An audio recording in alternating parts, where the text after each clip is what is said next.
బంగాళాఖాతంలో ఏర్పడ్డ అల్పపీడన ప్రభావంతో తెలుగు రాష్ట్రాలలో పలుచోట్ల భారీ వర్షాలు కురుస్తున్నాయి. దీని ప్రభావంతో మరో 2 రోజుల పాటు ఉత్తర కోస్తాలో అనేక చోట్ల వర్షాలు, 1-2 చోట్ల భారీ వర్షాలు కురిసే అవకాశం ఉంది. ఇక ఏపీ, తెలంగాణలో వాతావరణ పరిస్థితుల మీద మరింత సమాచారాన్ని విశాఖ నుంచి మా రీజనల్ కోఆర్డినేటర్ కిరణ్ అందిస్తారు. వాయువ్య బంగాళాఖాతం ఒడిశా, వెస్ట్ బెంగాల్ సమీపంలో ఏర్పడినటువంటి అల్పపీడన ప్రభావంతో గడిచిన 24 గంటల్లో తెలుగు రాష్ట్రాల్లో పలు చోట్ల భారీ వర్షాలు కురిశాయి.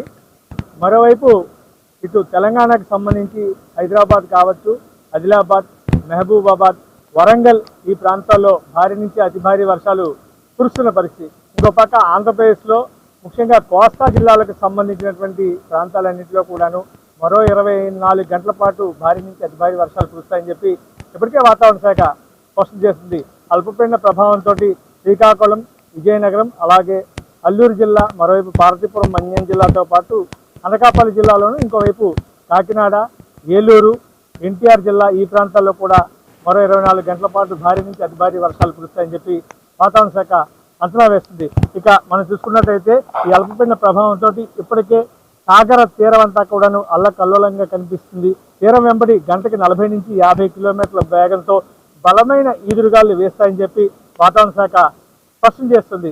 దీని ప్రభావంతో ఏదైతే సముద్రం అల్లకల్లోలంగా ఉన్న నేపథ్యంలో మత్స్యకారులు ఎవరు కూడా వేటకు వెళ్ళరాదని చెప్పి స్పష్టమైనటువంటి ఆదేశాలను కూడా జారీ చేసింది.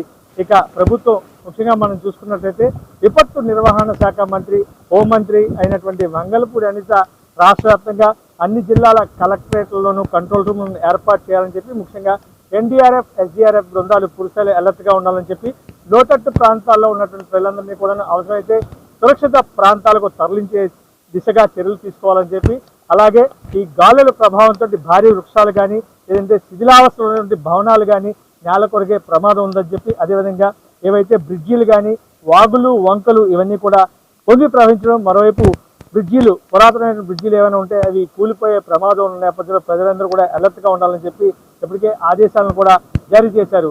అయితే ఈ అల్పపీడన ప్రభావంతో మరో 48 గంటల పాటు తెలుగు రాష్ట్రాల్లో అనేక చోట్ల భారీ నుంచి అతి భారీ వర్షాలు కురుస్తాయని చెప్పి వాతావరణ శాఖ చెప్తుంది. కెమెరామెన్ శంకర్తో కిరణ్ కుమార్, 99 టీవీ, వైజాగ్.